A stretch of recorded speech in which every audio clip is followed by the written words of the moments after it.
네, 그 다음은 비율에 대해서, 비율이 문자화식에서 나오는 경우가 있어요. 특히 이제 B 같은 경우는 이 계산하는 그 단원에서는 좀 자주 나오는 편이니까 여러분들 기본적으로 알고 있으면 좋을 것 같아요.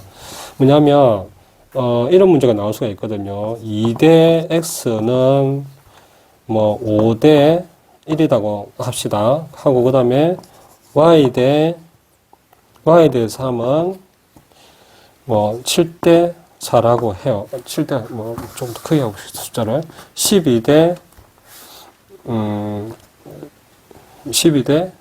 2라고 해볼게요. 그랬을 때, 이런 조건에서, 이랬을 때, 2x 플러스 3y 분의 7x 마이너스 12y를 구해라고 하든지, 어떤 식을 구해라고 얘기를 할 때가 문제가 있잖아요. 그러면, 이 식을 어떻게, 제일 처음에는 내가 뭐라 그랬죠? 조건이 붙고 식을 구하라고 했었을 때, 이 식을 간단하게 할 수 있는 부분이 있는지를 먼저 살펴보라고 했죠. 그러면 이 식이 간단하게 할 수 있는 상황이 아니라고 하면, x와 y를 구해서 이 식에다가 대입을 하면 이 식이 이제 어떤 값이 나오겠죠. 그러면 이제 이 B를 어떻게 계산하는지에 대한 거잖아요. 우리가 초등학교 때 배웠는데, A 대 B는 C 대 D, 이렇게 했을 때, 내항의 곱과 외항은 곱은 같다라고 했죠. 같다. 그렇죠? B, C와 A, D는 같다라는 거예요. 그러면 이거 같은 경우는 Y를 해볼까요? 이거 같으니까 3 곱하기 12는 2y가 되는 거죠.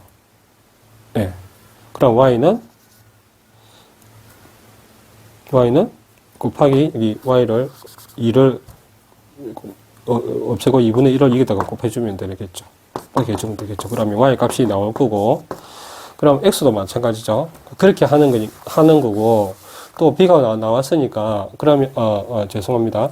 x의 값이 나올 거고, y의 값이 나오겠죠. 이렇게 계산하면. 내항의 곱과 외항의 곱이 같다라고 했을 때, 그 x와 y 값이 나올 수 있겠죠. 그럼 b가 나왔을 때, 우리가 새롭게 또 과거 기억을 또 올려서 하나 더 해봅시다. 4대 y라는 거는 우리가 분수로 바꿀 수 있겠죠. y는 4라는 거예요. y분의 4라는 거예요. 그쵸? 예. 이것이 기준이 되니까, 기준이 되는 것이 분모, 그 다음에 4가 이렇게 된다는 거예요. 그러면 이것도 마찬가지 2분의 12가 되겠죠. 그러면 y가 2가 4가 12가 되려면 곱하기 3이 있어야 되고, 그럼 여기도 곱하기 3을 곱해줘야 되겠죠. 그러면 봅시다. y가 3을 곱해줘서 2가 될 수 있는 y의 값을 찾는 거하고 똑같은 거예요. y 곱하기 3은 2가 되는 거하고 같다라는 거예요. 무슨 말인지 아시겠죠? 예. 그렇게 풀어도 상관이 없으니까 똑같은 겁니다. 이렇게 해서 B가 나왔을 때는 문제들을 여러분들이 먼저 B를 계산했을 때에 이 미지수 문자를 어떤 값을 구해서 식에다가 대입하면 편하게 할 수가 있을 겁니다.